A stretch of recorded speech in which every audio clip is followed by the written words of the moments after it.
success stories told by the people who live them.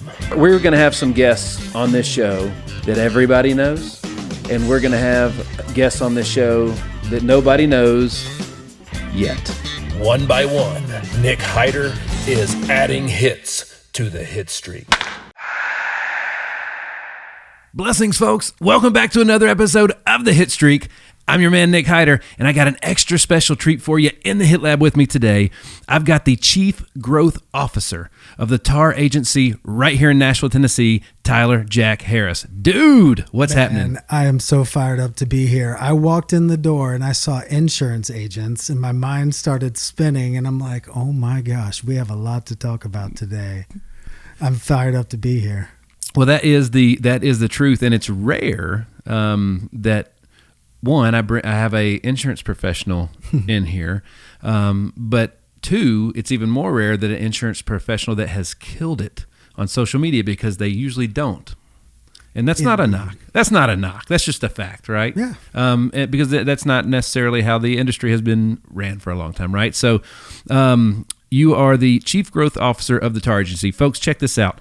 In 2020, we also work with our spouses, which is really cool, yeah. Right? But in 2020, you launched your second insurance company, this time bringing on your wife as a partner, and you guys are currently leading a team of 800 life insurance agents across the country. We are. We got a lot on our plate, but we're doing it together, and I hear that makes relationship part easier. It does, and but like you guys are doing good, man, because you're providing an unbelievable opportunity to 800 Americans, which is fantastic. We are, and that's what it's all about. Like at the end of the day, I'm really not all that passionate about insurance, right? As far as what gets me up in the morning, my hair on fire. What I am passionate about, though, is seeing their eyes opened up to what they're truly capable of, what their potential actually is. And then being an instrumental part of helping them walk that out. I've yet to find an industry outside of insurance where I could do that as quickly and as profitably. So that's why I'm here. If anybody else has one out there, email me, DM me, and I'll come join you. But until then, insurance is where it's at. Well, we mentioned you on social media. All your social folks, you got to check him out, is at Tyler Jack Harris. No underscores, just straight 3 words, 3 names, Tyler Jack Harris, all of his social. It's absolutely fantastic. And hey, speaking of that, Nick, go ahead. I don't know if you are experiencing this like I am, but these fake accounts that are popping up like every other day. Yeah. And it's Tyler _ That's right. Jack Harris. Then it's Tyler.Jack.Harris. Then it's Tyler Jack _ Harris. And immediately following every one of your followers, immediately gaining a couple thousand followers, and then immediately messaging them into their private crypto trading platform and scamming people. That's right. The majority of the DMs I get on a daily basis right now are people sending me screenshots of these fake accounts going, hey, is this you? Yeah. This is ridiculous. Correct. I don't know what we have to do to stop it. You know, it's I was a friend of mine. She's actually a colleague. She's awesome, and it happened to her literally 48 hours ago, yeah. and of course it was leading to like an OnlyFans type thing, right? Yeah. And it was so funny because I was going to tell her about it when I spoke to her literally today, and I got a message from her, and I made sure I could find it, so I did follow it, knowing that I was doing it until I told her and I could block it, and that was the topic of conversation last night. She texted me. She's like, "Dude, my account's been cloned. I haven't changed careers." And of course, we had a big laugh about it. You know, but it's identity theft to a degree, right? Yeah, and it has to be working, or they wouldn't be doing it. That's right. And that's what I'm trying to get out there and educate people. Is like, when you get an email and it says something about your Facebook or your Instagram account or any of these social platforms, it's only going to come from at Facebook.com, at Instagram.com. People open these emails and start clicking links, and then next thing you know, there's stuff getting posted on their pages. It's terrible, but the majority of it is because the consumer, the end user, is pretty ignorant to all the scams that are out there. That's correct. That's why they're so successful and keep happening. When in 20, I can't remember when it was because it lasted so long, but my my original Facebook personal profile got hacked and removed from Facebook, and it took about 1.5 years before they finally said, "Hey, you just need to create a new one." And I did, and I was so pleased with everybody that when I sent them or the team started sending friend requests out to the old contacts, I started getting all these text messages saying, "Hey, is this a real account?" I was so proud of everybody for doing some due diligence. Yeah. Man. Well, not anymore. Apparently that's gone. It's gone by the wayside. That was on Facebook, Instagram. They hadn't caught up with shit. Yes, exactly. Man. So, and I was asking you before the how did you guys come up with the name for the TAR agency? So my wife's maiden name, it is TAR. And so she had built this company for the last 9 years or 8 years prior to me joining forces with her. And so my previous experience, the first 6.5, 7 years, was with a different agency, became one of the part owners in that company, sold my ownership early part of 2020 strategically to partner with Ashley and her business. There were a lot of reasons for that. Yeah. The main one being we had created through social media a recruiting machine. So we were getting 1,500 to 2,000 applicants a month. But we were confined because of the narrow niche that we were serving with insurance to 97 territories. So I was telling 99% of people every month that unless you want to move to Maine, I don't have a place for you to work.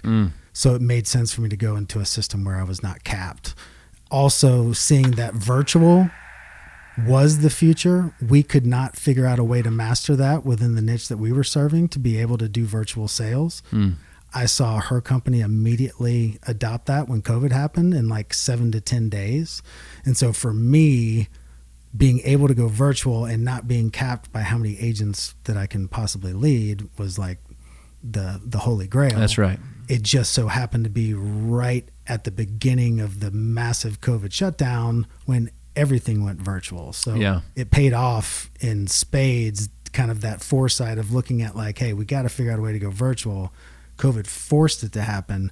More importantly, it forced our clients to be willing to actually communicate this way and do business this way, because we were ready to be online, but the client base wasn't ready to actually do business online. A year into COVID, and you got 80-year-olds FaceTiming and Skyping with their grandkids. Right. So it became a more acceptable way of doing business. Yeah. Now we've got 800 agents across the country, 20 of them live in Tennessee, because not only are we now able to sell virtually, now we're building agencies virtually. And here's the crazy thing, and this may be something to camp out on here. I don't know what COVID did to our brains in regards to human relationships, especially the dynamics within like the four walls of a business. But I think of pre-COVID, we were literally having like weekly phone conference calls with the team. To present day, we're on Zoom with them face to face every day, sometimes multiple times a day. We just had a big national conference a couple months ago. I was meeting people for the first time in person that I had spent like 20, 30, 40 hours with them one-on-one and in a group setting on Zoom. We know our agents intimately and exponentially better than we did prior to COVID. Yeah. But I don't know what this virtual interaction, and then we see each other every now and then, what that's going to do to actual like social dynamics down the road. I think it's a lot of a good place to start. So there's some people that prefer text messages. Some people prefer phone calls, right? Some people prefer email. I think that all this did was add a meeting media to a gathering media to the mix. And it's our job. So like the reason that this room exists is because when COVID did happen, my wife and I everything was face to face. As a matter of fact, we were hardly ever here because we were always out talking to people, right? So, and it was to bring people back. So when COVID happened, it was about the second weekend. We looked at each other and we realized like, man, we're not having any conversations. Yeah. Everything's isolated, which means we're not growing. And so that was when we started looking into multimedia, looking into podcasting, looking into all the things you could. At that time, we had killed it with nothing but static images on social media. Very similar from a recruiting train, the whole 9 yards, all that, just like you. And that was when we made the transition to video. Was in 2020, and then that turned into what can't be crappy video. It's got to be good video. So we need good equipment, we need good facilities, we need all that stuff, and that's how this room existed, right? So. There's a lot of good that came out of a situation like that. Yeah. You got to be careful when you say that because people be like, there's a lot of loss.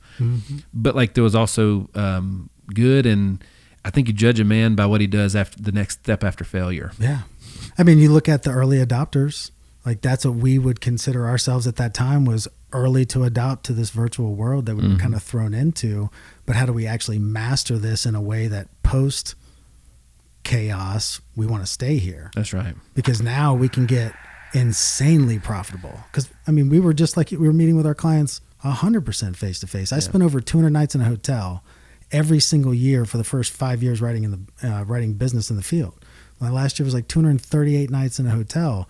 If I could have done that from my home office or couch in my living room, my personal fulfillment with the career would have been on another level.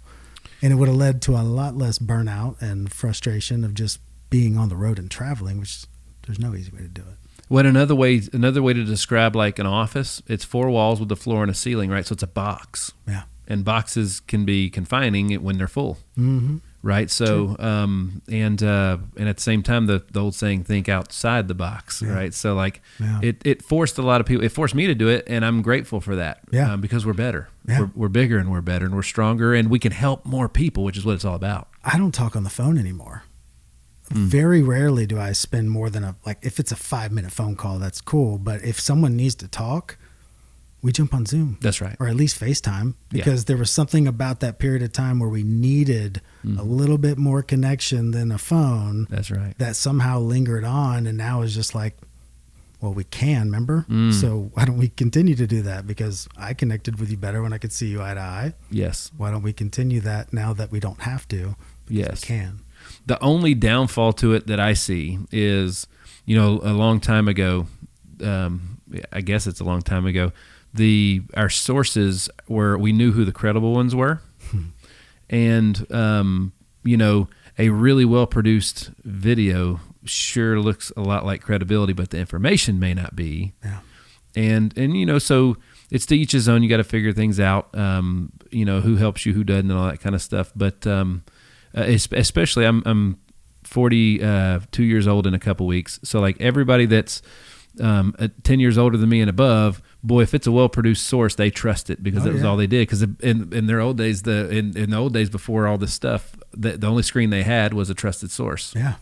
The cool thing, though, is, so that would be the negative side of it. The massive opportunity that is for everybody that's watching and listening is the fact that if you just pick up like some pretty basic production equipment, you can become the expert in whatever it is that you want to talk about just because of the fact that it looks great. That's right. And there is a certain percentage that should believe it more than somebody else, because at least what you're talking about is giving you the ability to have nice things, right? That's right. There's social proof. That's right. And if you have a good message and you're actually helping people once they find you, then my gosh, like it's open game for all of us. Absolutely. There are the ones that want to complain about it, and there are the ones that are diving head into it, like you and like Sean and like all of these folks that we connect with. Like they're doing the thing. You mentioned the word capped earlier, which that's something we talk about a lot here, right? So most of the people that want to join our insurance team, if they were happy doing what they were doing before, they wouldn't show up. They wouldn't be here interviewing to talk about that, right? They're looking for something better. The best people, the most successful people that we've helped launch, had two things in common that they believed firmly in. One, they believed in themselves that they could do it, okay, and they knew it wasn't going to be easy because nothing that's worth it is.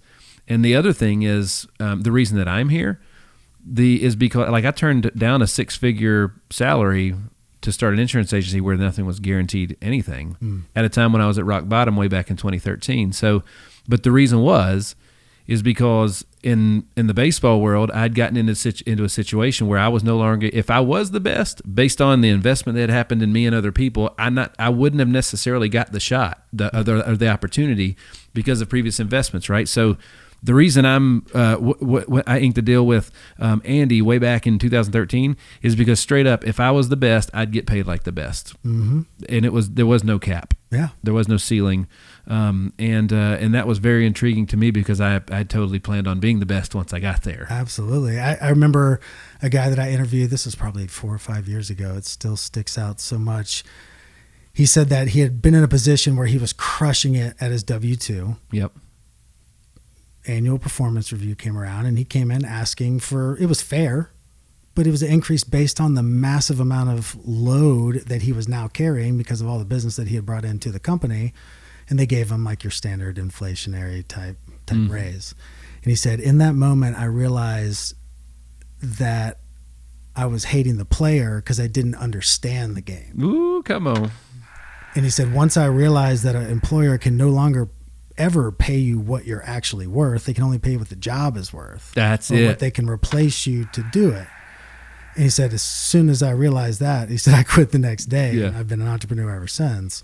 Because you have like the idea, and for folks like us that are in a current situation where whether it's a 1099 sales position or they're a business owner, we oftentimes can't even fathom being back into a W-2 type scenario of like having to show up somewhere. Like I'm completely unemployable at this point. I am too. That's exactly right. It would have to be like Elon Musk is knocking on the door saying like, we're going to build this out for you. Or like, cause I know myself now, like I enjoy the freedom, but along with that comes a massive amount of responsibility. Yes. Because a lot of the folks that I interview, they love to talk about having freedom and flexibility and being able to work from home until it actually comes time to work from home and they have that freedom and flexibility.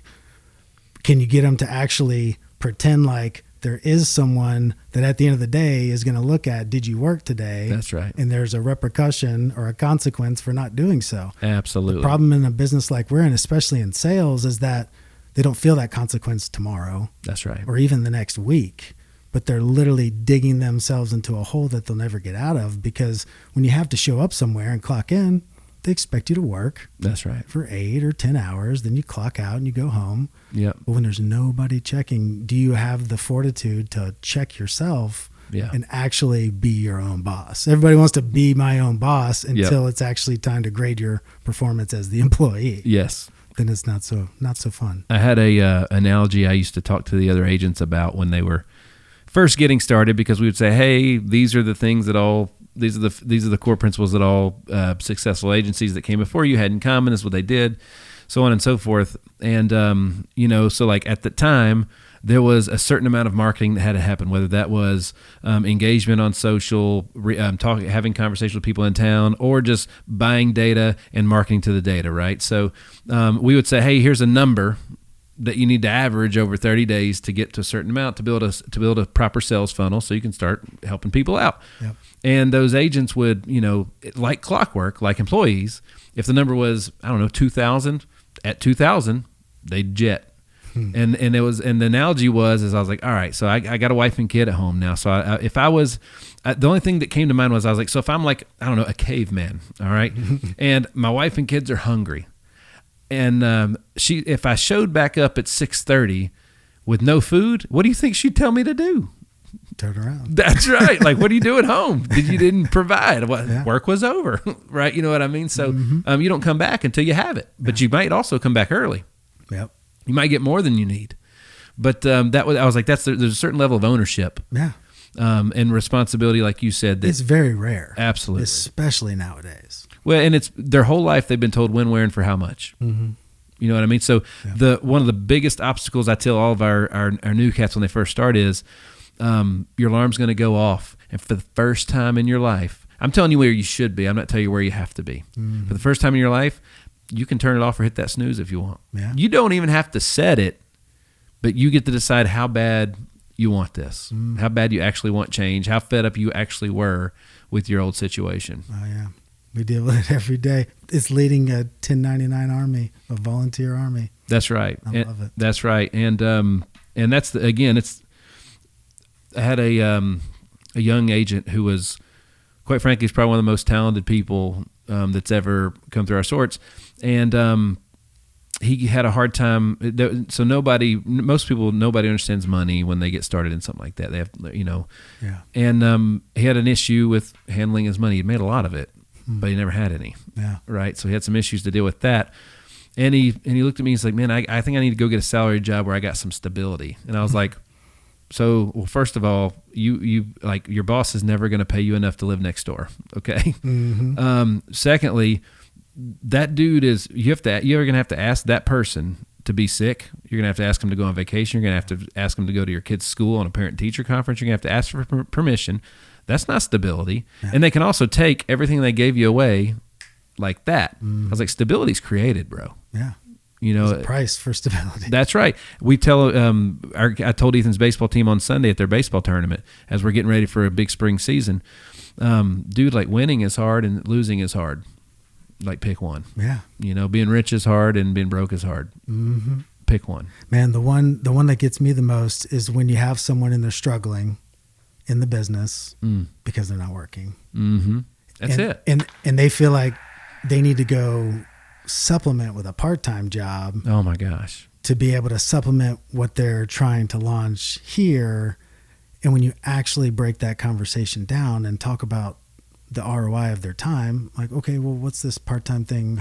20, 30 bucks an hour? Is it 40 bucks an hour? Okay, great. How many hours are they going to make you work, even if it's part-time? Okay, cool. What would it look like if we spent those 6 hours today just dialing these? Oh my God. I know, right? And what if you made 2 sales today? And then what's the average commission on that? And let's divide that by 6 hours. And what did you make per hour? Like, go back to work. That's right.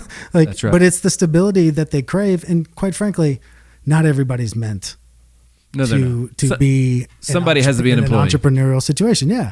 And there's nothing wrong with that unless you're still complaining about the things you don't have and the things you can't afford and the stuff you're missing out on. It's like everything is all about sacrifice. That's right. And you're going to sacrifice stability to make more money. That's right. And if that's there are some people that want to live their life in the W-2 way. That's cool, dude. Like, it's just like you said, but stop complaining about it. Be grateful. Like, everybody needs to be more grateful anyways. Yeah. Be grateful for the opportunity. Be grateful that somebody gave you that, and the opportunity for that. And then, like, now it's your job to perform to make sure that they let you keep it. Yeah.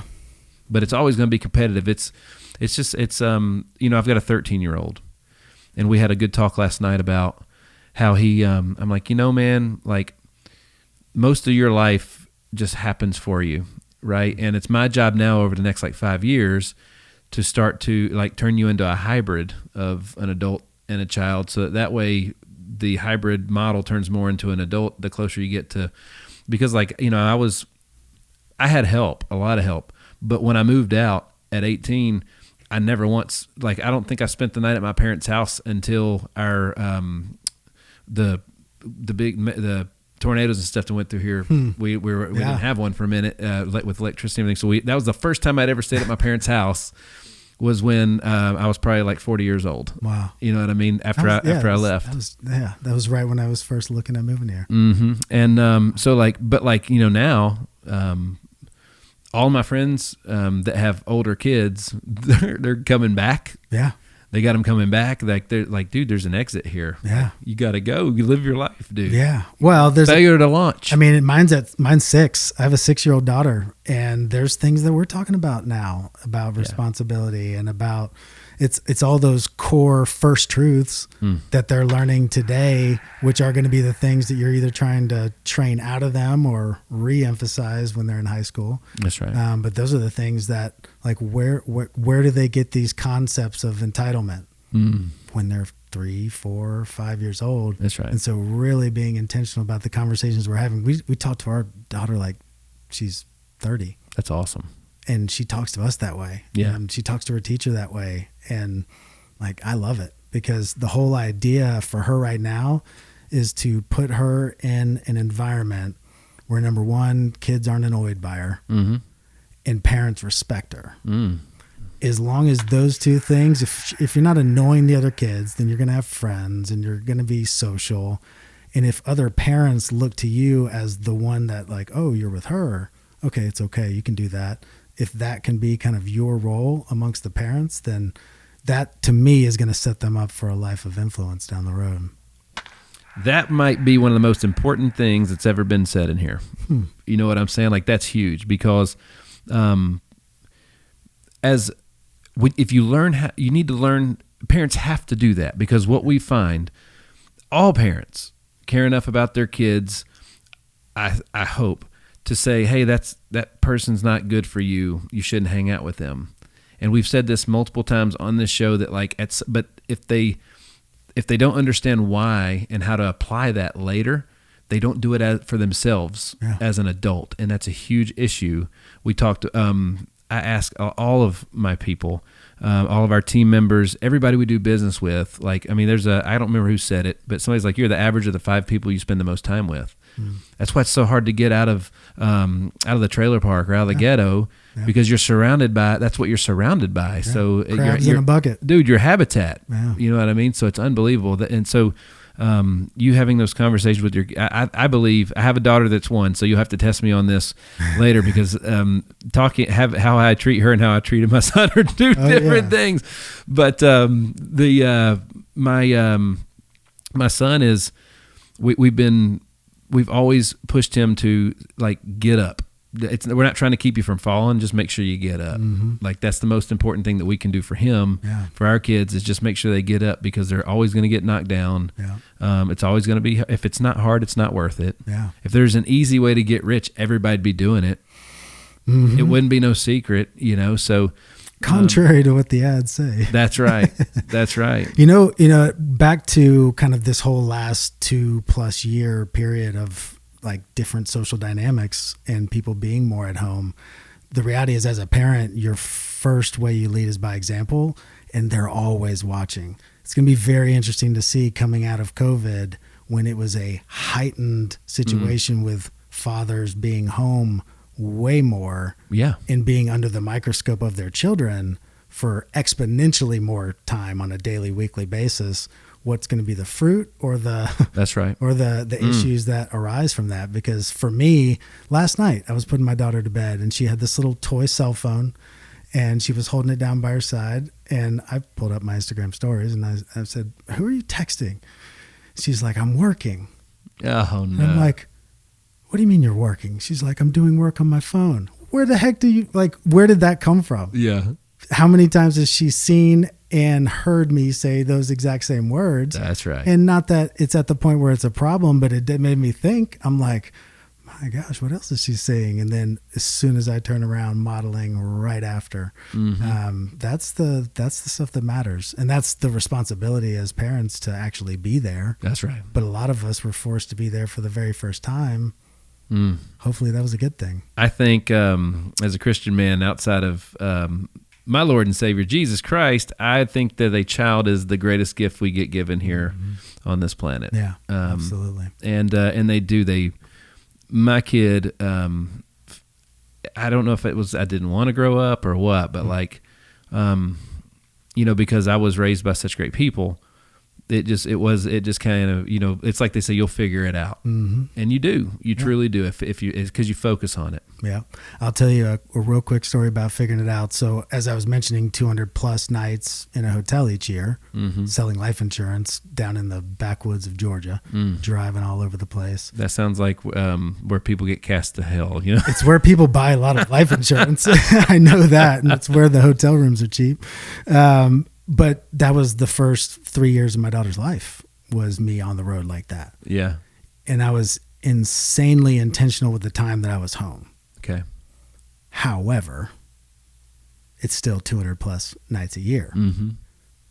Rewind just a little over a year ago, through a crazy set of circumstances that we don't necessarily need to go into, I got sole custody as a single 36-year-old man. Wow. That was just previously on the road 200+ nights a year. Wow. And a phone call, got full custody, showed up, and I looked at my daughter Arden and I said, I guess you're going to Dallas with me tomorrow to do this insurance training boot camp. And she did.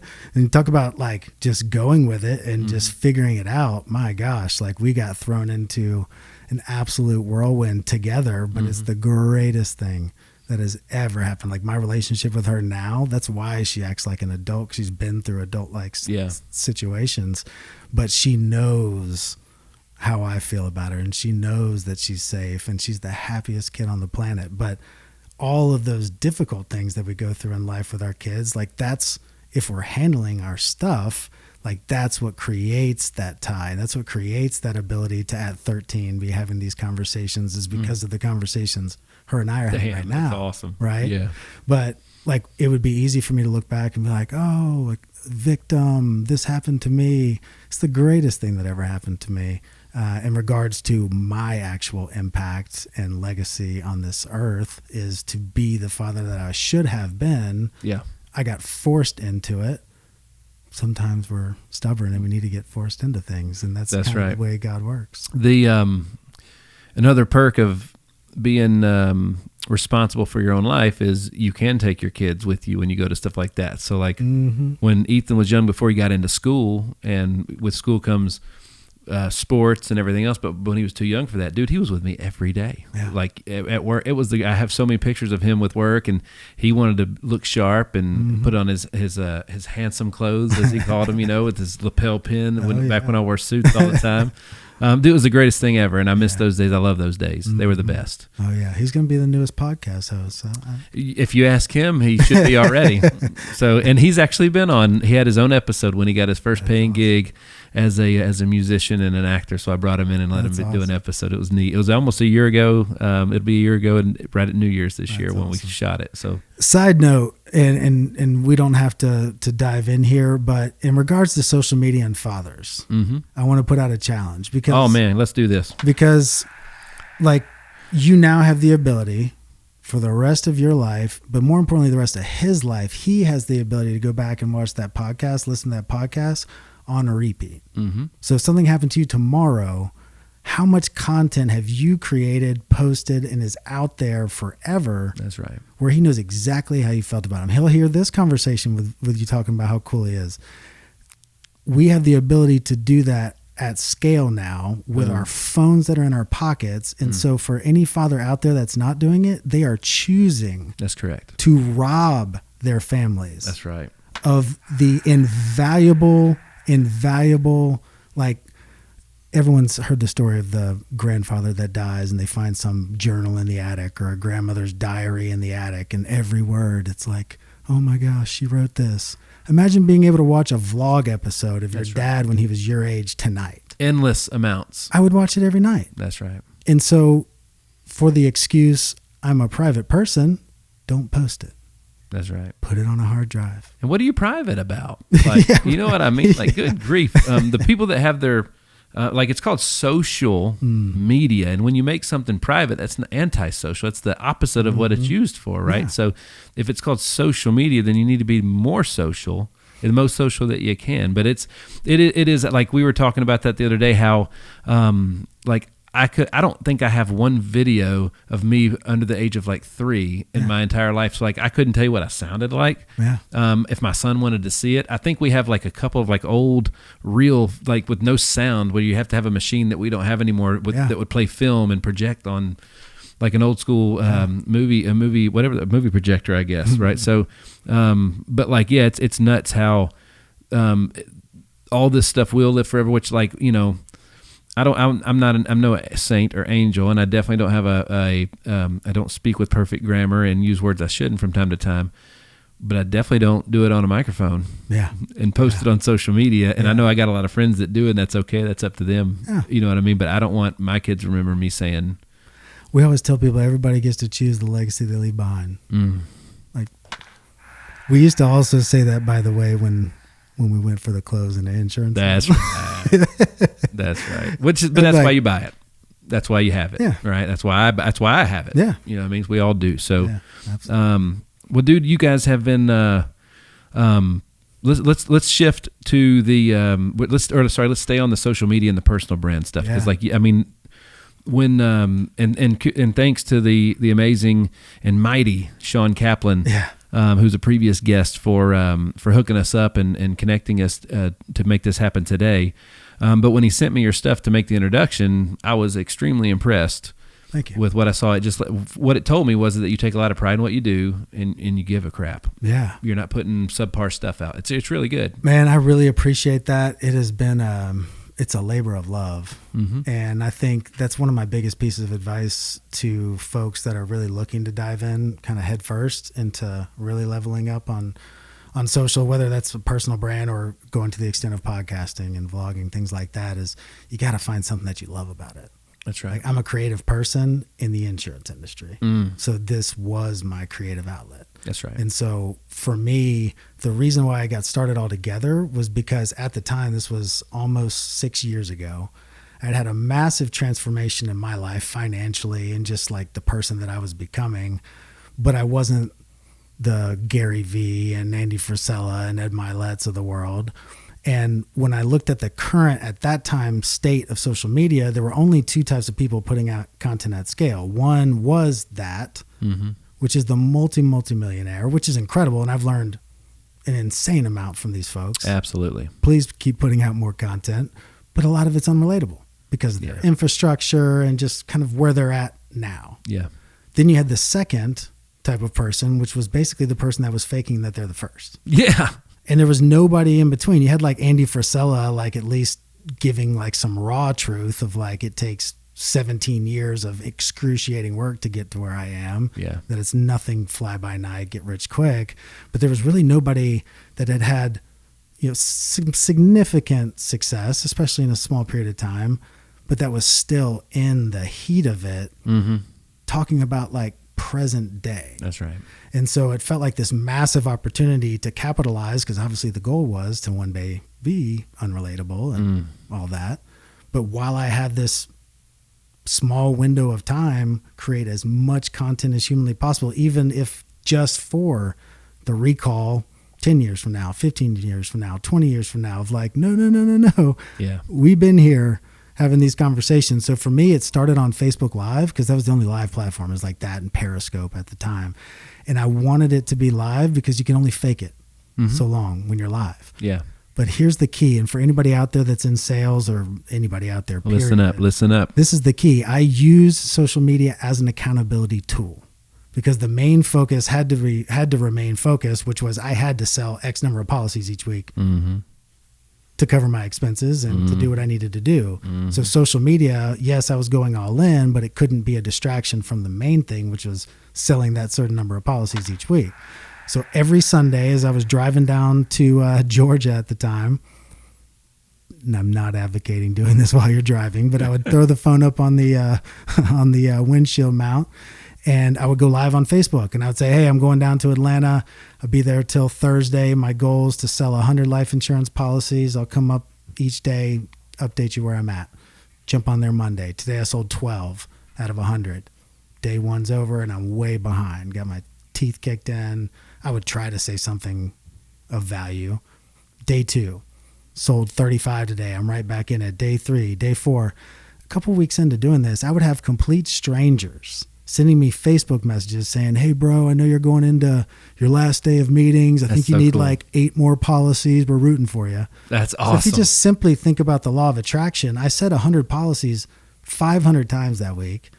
Other people were talking about it, thinking about it, messaging me about it. So at the end of the week, this was back in old paper apps, I had 98, 99, 100, almost on the dot every time. And every time I get so frustrated, I'm like, dang it, why did I say 150? Yeah. But of course I got it because I didn't want to get on Facebook Live and tell people I failed. And I was going to tell them the truth. The times I didn't, I got more integrity, like more trustworthiness, more appreciation and respect from the people that were listening, because I could have lied and said that I killed it. But that's what I did every single week. And guess what? People rarely trust words, but they trust patterns. That's right. And that's big, dude. To this day, people that we recruit this week into our insurance agency that have been following me for any period of time, they never say like, oh, I remember that. Well, they might say that. Remember that one time you were on the Hitstreak podcast, but they never say like that one picture or that one vlog episode or that one interview you did. It's always the consistency of showing up over a long period of time, knowing exactly what they were going to get when I showed up and being able to count on me to be there. That's right. Nobody is consistent. The amount of trust you can build just by showing up on a daily basis and doing one post a day on social media, regardless of what it looks like, will prove so much more valuable than the actual content of the individual pieces of content that you're putting out. It's massive, the consistency and what that will do for you. So anytime we're talking about social media, it's all about what is an amount, like what type of consistency, how many times can you post a week? And I don't care what it is. Yeah. But that's the gospel. Like we can't, like that's truth. And other than that, we can do more, but you have to be consistent. And my gosh, people will flock to consistent people. Absolutely. Trust them. Well, consistency, we talked about it yesterday in a training. Discipline. How did it go, Connor? Discipline, you remember from old Deion Sanders. Discipline creates what was it? Freedom. Do you remember what it was? Discipline equals freedom. I got the sound bite for you. I'll play it right here. You ready? Discipline provokes opportunity. There it is. Ooh. Discipline provokes opportunity, right? Because opportunity, most people miss opportunity because of lack of discipline, or the opportunity don't show up because they didn't create it, right? So think about this. Because it's dressed in overalls. And I know. work. That's right. So Pizza Hut has a new second concept within called Wingstop, right? Mm-hmm. And this is like the point of this. What I'm talking about right now is because I'm telling I tell all my partners, colleagues, anytime I go speak, like everything that you're searching for as a consumer, you're already getting it. You're just not paying attention, right? So we use like you were talking about a minute ago. Even though you had a goal for social media, it couldn't take away from what had to be done. That was the bread and butter of your business. Imagine if what would happen to Pizza Hut if when they started doing wings, if they just let the pizza go to the wayside. Yeah. You know what I mean? Yeah, like it's right there in front of you. Yeah. It's right there in front of you. So, folks, check it out. I've got Tyler Jack Harris in the Hit Lab with me today, the Chief Growth Officer from the TAR Agency. All of his socials at Tyler Jack Harris. We're giving you guys a lot of nuggets today, man, and we're just getting started, in my opinion, right? So, Let's go. all right. So, you guys have built quite the personal brand. What does, like, we've been studying this a lot. I'm a client and work with a great company here in Nashville called Brand Builders. And they've really, like, we do better than most. And they just showed me so many ways where I had ways to improve and room for improvement, man. Like, unbelievable, right? So, That's awesome. what does, because you've built a personal brand, whether it was intentional or not. Yeah. Right. And the personal brand is like your digital online reputation, Yep. and you own it. Nobody can take it away. Mm-hmm. Right. So, talk to me about what personal brand means to you, and what some goals are for you on that. Man, it means so much to me. It's been, like I said before, it's been a labor of love, but it's represented for me like my creative outlet and my ability to give back to the world. When I talked about earlier, seeing this kind of gap in who was out there talking on social media and wanting to fill that.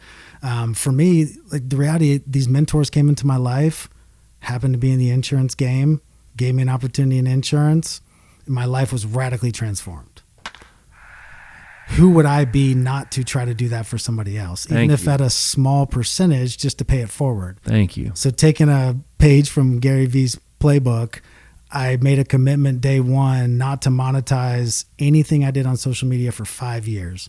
And then I woke up the next morning and said, did I say 5? Mm-hmm. Was that 5 years or 3? But I did. I said, I'm not going to ask anyone for a penny for the next 5 years.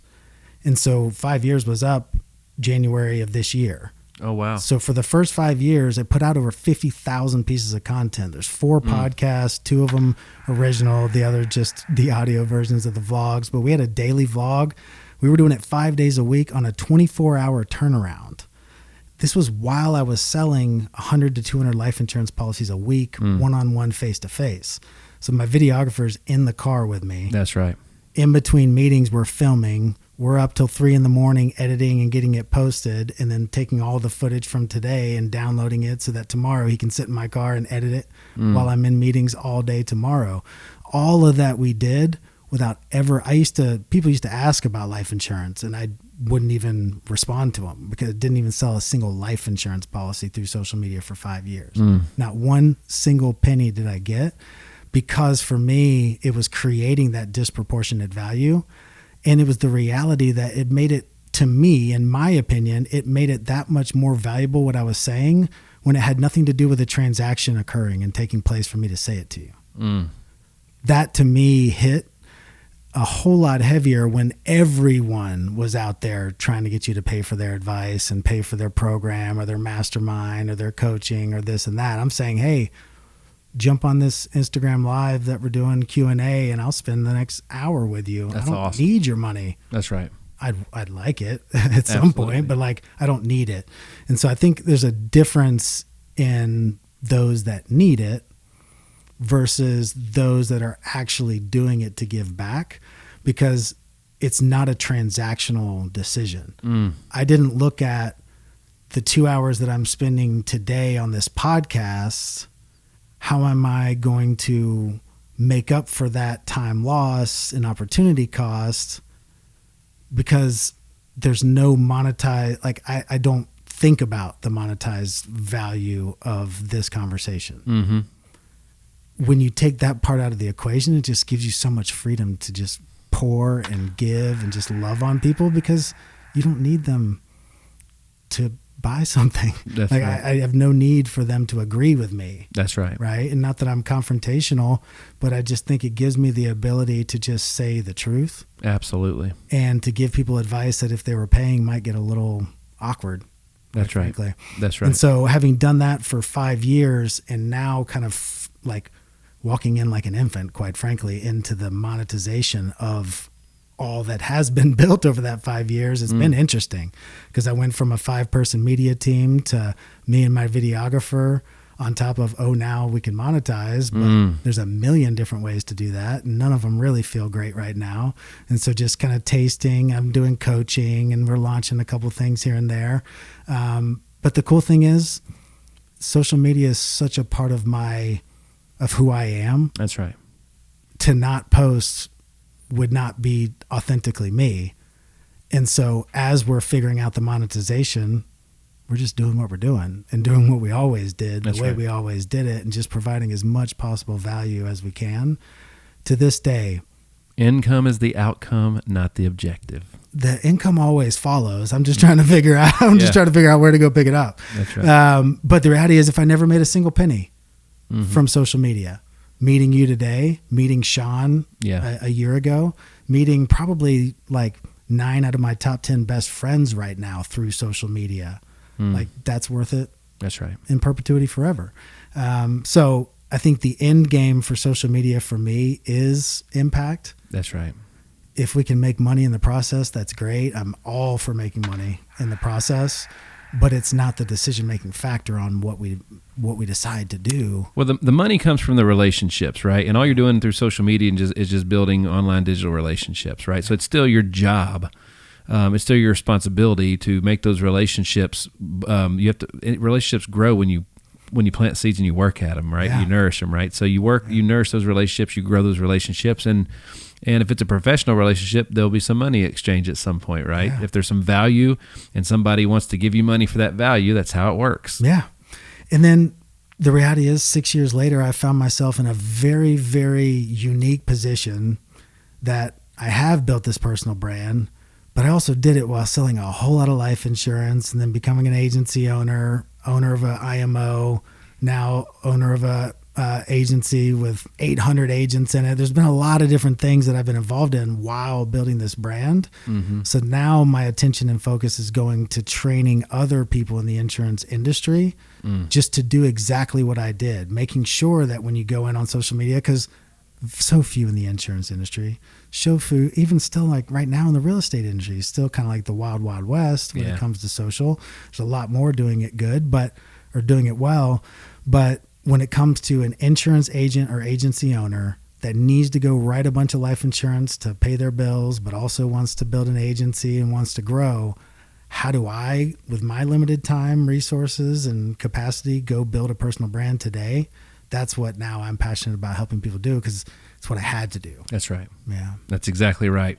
Well, dude, so first of all, folks, you got 2 guys that really made their mark through an opportunity in the insurance space. And we're not going to give you a lot of that, because you can call us and we'll talk to you about that anytime, right? The cool thing about this show is that like when we had Blaine Bishop in here, we didn't talk much about the NFL. We talked about all the time leading up to the NFL. Those are the stories that, like, if I want to hear him talk about the NFL, there's 1,000 interviews of him doing that. Yeah. We can listen to his show to do that, right? So talking to you here, like, I'm interested, like, you guys, I mean, 800 life insurance agents nationwide. You're killing it, been killing it for a long time, doing it as a family, and you're growing an online presence that's phenomenal and growing like at light speed. Like, dude, like that's what. If I'm not doing you guys a service if we don't talk about this stuff. You know what I'm saying? Yeah. If you want insurance, you have his contact information, and he'll even give you his phone number. I'm sure when we're done, he'll hook you up. But like, guys, this is awesome stuff right here, right? So, talk to me a little bit about working with your spouse, because we've very rarely do my wife and I find other people that do it. So like my mom and dad tried it a long time ago and it didn't work for them. My wife and I, like, we share, our desks are joining in the back. Like, that's on purpose, not because we were short of space. It was because that's how we designed it, you know? So, that's been a thing for us. We're together all the time. Yeah, man, we're 5 months in. Okay. To marriage. Gotcha. So I'm still in the honeymoon stage, so I love it. Right. There you go. That being said, I don't know. You could have blown it up by now multiple times. You could. Yeah, you could without trying. That being said, it does immediately present itself with a lot of difficulties, especially when you love what you do. That's the problem. My wife is a beast, like a beast. My job is to keep up with her, quite frankly. There you go. In every aspect. Likewise. Most every aspect. Likewise. Yeah. And we love what we do. So I think the most difficult part about being in a relationship or being in business with your spouse is when you love it, because then those lines get really blurred in the conversations after work hours. Because not only do we love it, but we love our agents. They're our family. They're some of our best friends. That's right. Our agents on our team. And so the lines can get really blurry when we've said 20 times, all right, no more talking about business. And then 5 minutes later, we find ourselves in the midst of a business conversation because we're talking about a good friend or we're talking about someone we truly care about. And so I think that there's a lot of good in that. Absolutely, 100%. And I'll tell a funny story. It won't embarrass my wife because I would have done that a million times already. But first of all, it's when you have a family, you have family goals, family vision. Everybody's, kids, grandkids, retirement, where you live, move, all those things. And I think it would be difficult for me if my wife had a career and I had a career, and both those career, so obviously that we have aspirations and goals and everything else, but you have to channel those down and they have to align with the goals and everything at home for the family. Yeah. And I can remember, like when my wife and I had first started launching other people's agencies for them, or with them, I should say. We were probably like 6-7 months in. We're having a great time. We're growing like crazy. Everybody's winning. And I remember I looked at her. We were actually in the shower talking about insurance and our agents and our work. And I looked at her and I was like, oh my gosh, I have grown up. She goes, what do you mean? I'm like, because I'm in the shower with you and I'm talking about work. I'm pretty sure this morning I did the exact same thing. Like, hey, what's the topic on the huddle this morning? That's right, dude. It's the best. So I think, if you make it as far as you did, and you guys are, if you're still in the honeymoon phase, then you never leave. Yeah. Because that's how I feel we're at now. She may say different, but that's how I feel. Yeah, I mean, it's so powerful. We have a lot of couples that work with us as well, a lot of husbands and wives. And there's something powerful about figuring out not only what each person is good at, but what's life-giving for each one. There's stuff that Ashley crushes that would literally crush me if I had to do that on a daily basis. A lot of the coaching calls that she's on. And there's stuff that I do with recruiting and coaching that she wants no part of. But the reality is, for us to both live, we the way we very first met was based off of her making this statement and me having no idea what it meant and us still trying to figure it out, which is, how do I work from rest, not for it? I love that. How do I work from rest, not for it? And a lot of our conversations around business and balancing that with life, and we work from home So that adds even more elements of control issues when it comes to actually separating the two. It has to do with the life-giving and the life-draining things. Because we want to do everything from a place of rest. That's right. Obviously, we have rest in Him, but like it's more so like our daily routines. Like we typically don't start work until 10 a.m. But it's because we get everything else done that people normally try to cram in if I can at the end of the day. Yep. So we're working from rest. Yeah. Same thing with Sunday. We do nothing on Sunday in regards to work, emails, text messages, anything work related. Good for you guys. To fill up and work from rest for the next week. Because you could if you wanted to. If you had to, you could. And right. it's almost, I mean, it is kind of a principled thing now where it's just like, yeah, I could answer a quick text, but it's just like, no, I don't do that. That's right. We went in as so far as last year, working for 6 weeks, and then we took the 7th week off, not working in the business, but kind of working on it. But us taking time to get away and get refilled, get realigned with God, like fill ourselves up for the next 6 week push. Yeah. And it became this entire mentality of creating more margin in our lives, because the reality is we can't create more capacity. Only self-employed people can do this. This is true. Right? You can't do this if you're W-2. It's true. You know what I mean? So if somebody else pays you consistently, they just like you're trading time for dollars at that point. Yeah. And true. you know what I mean? So, and you guys, but the point that you're making, which is fantastic. First of all, you guys are very intentional on what you do with your time. So you have a time budget, just like everybody has some form of a finance budget. Dude, so few people do anything with their time. Yeah. You know, they're reacting. They're not even responding. They're reacting to what life throws at them versus like life's running them. They're not running their life type thing. Yep. And they wonder why everybody else is getting stuff done. That's right. That's right.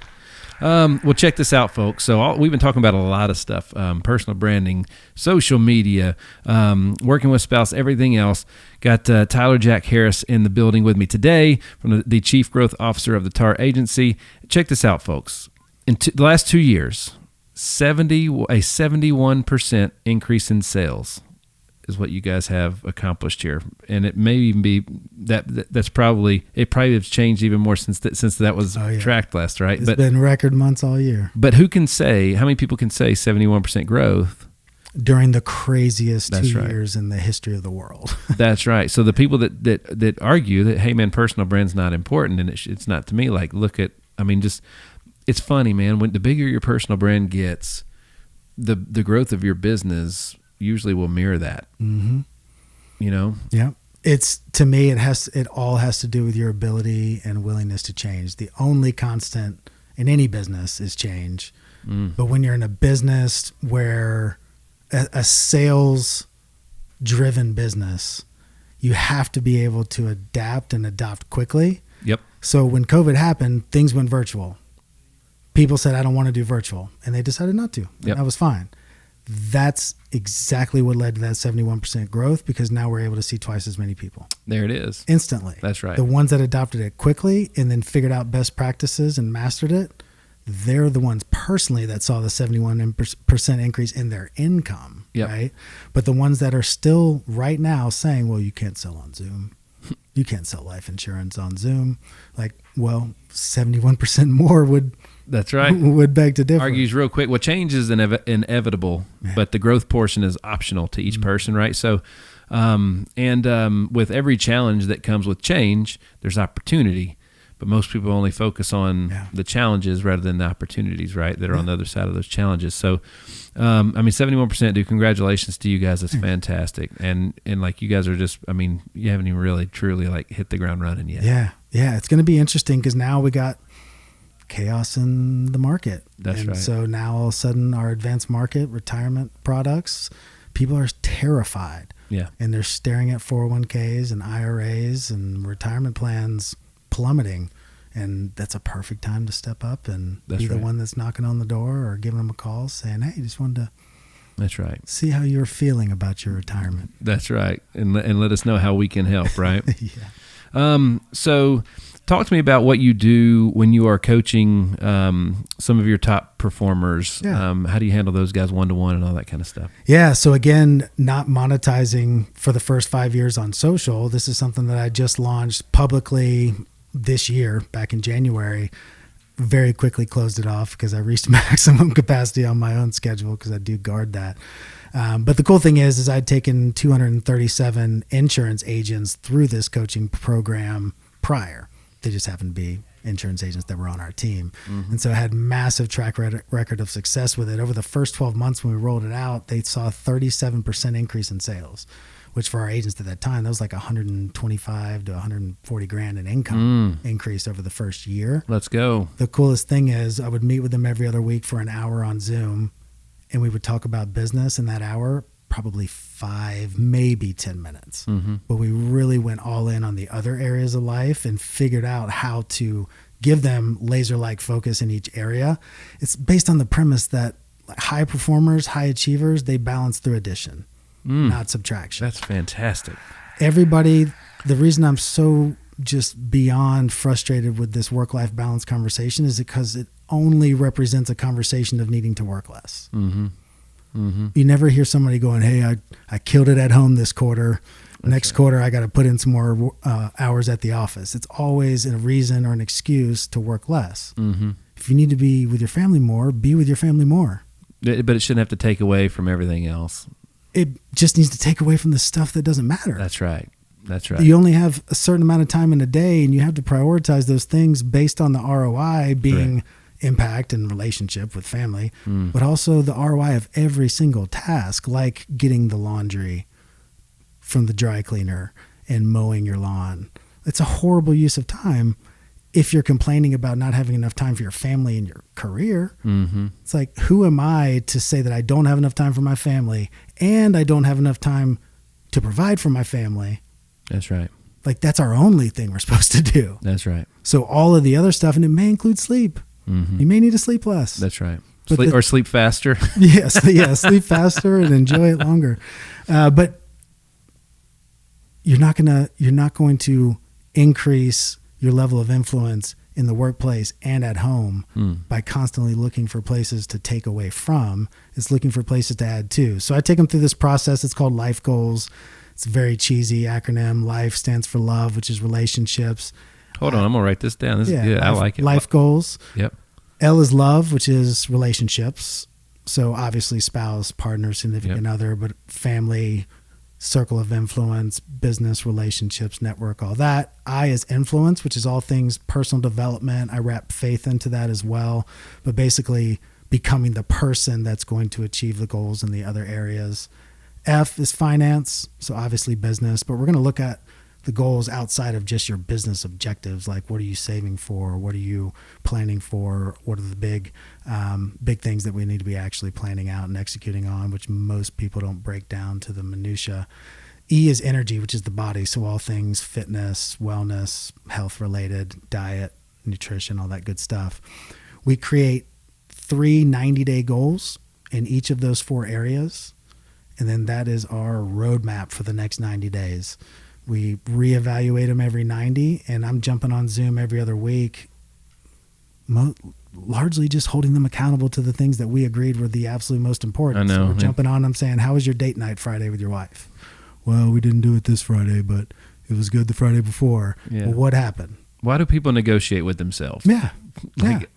Well, and why do people take the least bit of effort becomes a reason not to do it, because now I have an excuse. So like this guy a couple weekends ago, he says, we didn't do it last weekend. I'm like, well, number one, is it still a goal that's important? Yeah, it is. Okay, great. Because sometimes goals change. I don't know how many clients I've had say after a few weeks, I'm not taking another cold shower as long as I live, which I'm fine with. It's like, hey, fair. I'm the same way. But as long as it still is important, I'm like, well, what happened? He's like, well, babysitter fell through, which probably means that she was the one that coordinated the babysitter. And when it fell through, he really doesn't know what happened. I'm like, okay, cool. Obviously that happens. Let's jump on care.com real quick and let's set up another interview this week so you can get another babysitter to have an extra. And let's spend 5 minutes creating a kind of a more special date for this Friday since you missed the last one. Cool. How was your conversation with your dad? It was great. Cool. No reason to talk about it. Next, how was your meeting with your brother?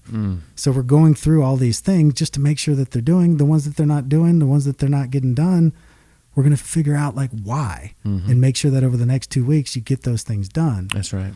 When we're looking at all these other areas, we would literally have people like marriages restored, people getting off diabetes medicine because they lost 80 pounds, and their business is going through the roof. Because of course, if your relationship with your spouse is better than it's ever been, your kids better than it's ever been, you're actually getting into shape, you're feeling good about the way you look, you're reading, listening to podcasts, of course your business is going to benefit and increase. It's just a byproduct of you growing yourself. So yeah, it's a lot of fun. Honestly, it's probably the most rewarding thing on a weekly basis that I get to do.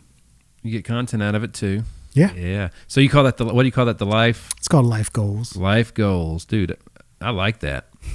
Thank you. I got something out of this today because we're going to be using that a little bit. I like it. Do it. That's what I'm talking about. So, but dude, like, first of all, congratulations on all your successes and Thank you. What you guys are doing and way more to come.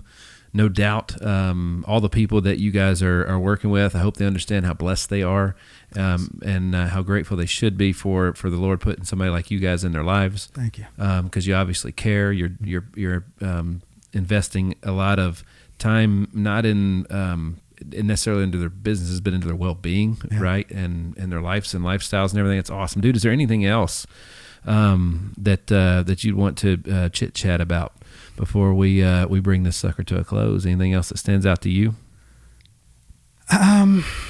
Man, I'm just so fired up that we're making insurance cool again. Dude, I know, like right? it is always the most refreshing thing in the world to meet somebody else that's in insurance that's like living in 2022. That's right. And doing podcasts and putting out content. I mean, it's we talked about this before we came on air, I believe, or no, it was on air when we were talking about being an expert in your space because of having nice equipment and good quality. That's right. The reality is the insurance industry, the mortgage industry with Sean, the real estate industry is blue ocean, just wide open for people like us to come step to the plate I agree. and take a swing. And the reality is like they can do so easily now. They're scared to death to do it, which is why people like us will continue to be on the receiving end of that opportunity. But my gosh, I just want to push people to get themselves out there.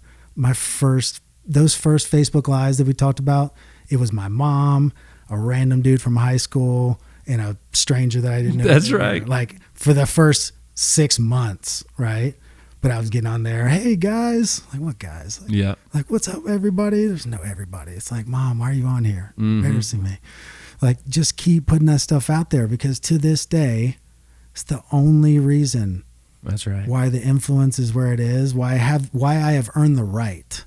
That's right. For someone to actually pay attention and to listen to what I have That's it. to You say. earned it. Yeah. That's right.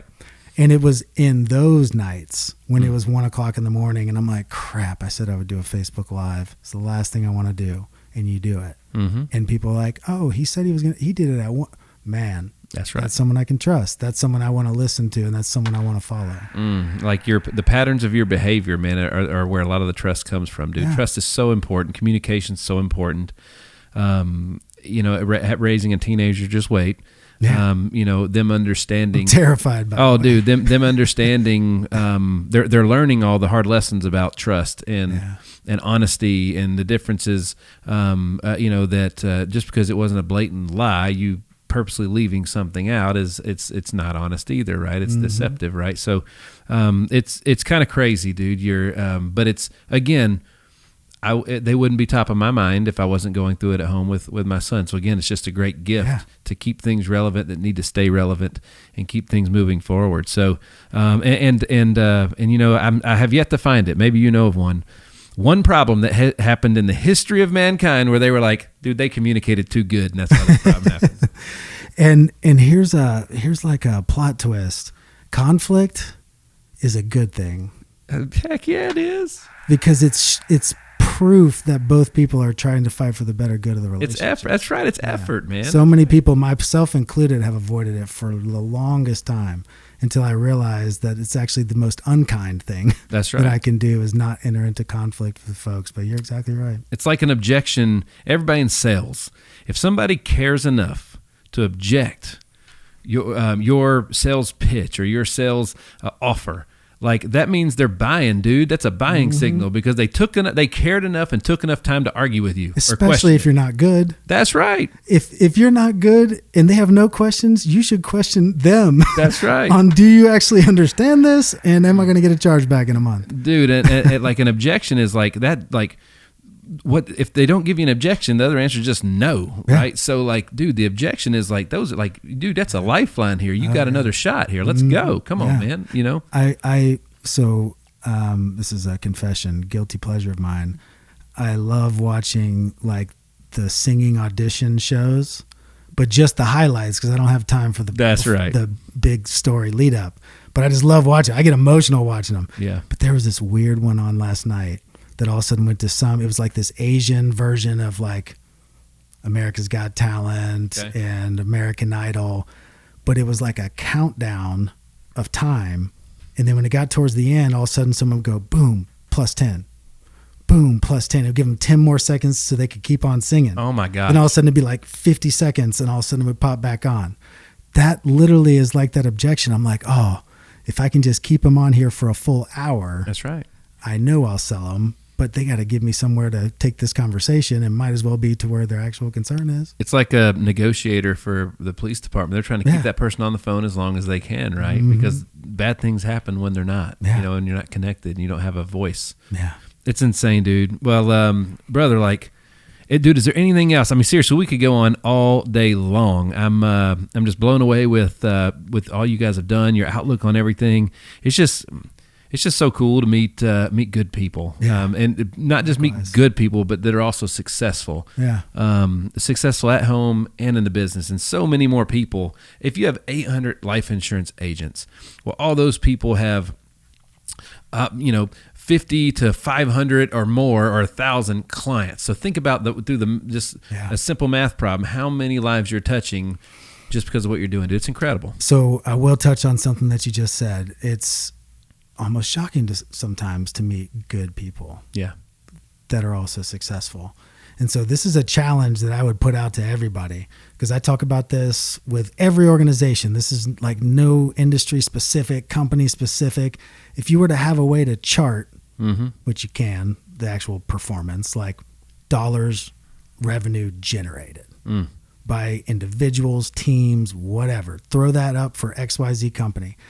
And then somehow put up like some type of chart of whether or not they're a good, just a good person. I'm not saying like believer, non-believer, Christian, like just good, like genuinely full of integrity, does what they say they're going to do, not sketchy, not like has a little bit of a gray area that they're like just good people. Yep. It would be astounding.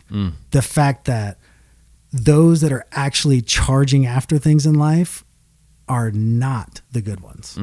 And somehow we have this massive population of good people that are afraid to go actually chase these gifts that God's given them. That's right. As though somehow like, well, I don't need that. Stop villainizing money. Money's not a villain. I mean, it's like this glamorization of mediocrity as though like, well, who am I to want that? It's like, no, what can you do with that? And by the way, like whatever's in you, if you're not running the race in such a way to win the prize, that's right. Like you're losing. That's correct. And something has to change. And it's a call. It's really a rally cry to both sides of like these people that are just playing small. Yep. Of calling them up to actually use the gifts that they've been given to their fullest potential and actually like figure out a resemblance of what excellence means or looks like. But then it's a complete opposite call to those that are completely chasing after life and a reminder of like, hey, by the way, those gifts weren't given to you for you. It was for others. And so this equal parallel call of bringing these guys up, bringing these guys together to where they can actually coexist. And that right now is probably one of my biggest frustrations, especially in the US. Yeah. Like, how are we okay that the top 1% or just the top person for every industry, sport, entertainment, of not being that great of a person. That's correct. Certainly not a believer. That's right. But not even that great of a person. That's right. How can I, as a believer, say that that's okay? That's right. And what about that makes being a good person attractive? That's right. That's the problem. It's a self-fulfilling prophecy. That's when right. all the people that I see killing it just in my company, not my company's fantastic, but if all the people in my company that were crushing it weren't all that great of character, and I'm a young, influential person wanting to do well in the world within this business, it starts to instantly make me question my moral judgment. And like, well, maybe that is okay because they're obviously winning. Yeah. They wouldn't be winning unless what they were doing was somewhat okay. That's right. And that's how all of a sudden this thing goes on. But all I want to do is see the people at the top of every company, the people that are listening to this podcast and watching this online, for them to be the one that is leading the way, for them to be the examples in their businesses of good guys, good girls that can have massive, massive success. Dude, we ain't going to top that. That's where we bring it home right there, right? That's good. That's where we bring it home. So for those folks that want to need your help or one of your team members' help for any of your services, or they just want to drop you a note. If they want to drop you a note, a DM on social is the easiest way to do that. That's the perfect way. I'll respond. Awesome. And then anybody that you have a URL or anything for anybody that needs your help in you guys' services in the insurance space. Yeah, they can go to actually, you know what? Go to my Instagram page, click on the link in the profile. There you go. Take you exactly where you need to be. Boom. And his Instagram is at Tyler Jack Harris. That's it. Super simple, and all this stuff will be in the episode description on all of our platforms, right? So big shout out and thank you to the man, Tyler Jack Harris, the Chief Growth Officer at the TAR Agency, located right here in Nashville, Tennessee. Thanks once again, man, for hanging with me today. Man, it's been a pleasure. And I don't know if anybody caught it, but like pretty much that whole last 5 minutes of me talking was what I'm seeing happen here with you. So massive respect and kudos for you of being one of those good people as well. Thank you. And leading the charge and being public about it. That's right. And not being apologetic about it. That's right. And calling people better and calling people higher. We need more people like you. Thank you very much, man. I appreciate that. Well, we're just getting started, baby. Well, once again, folks, thanks so much for tuning in to another episode of The Hit Streak. I am your man, Nick Hyder. God bless.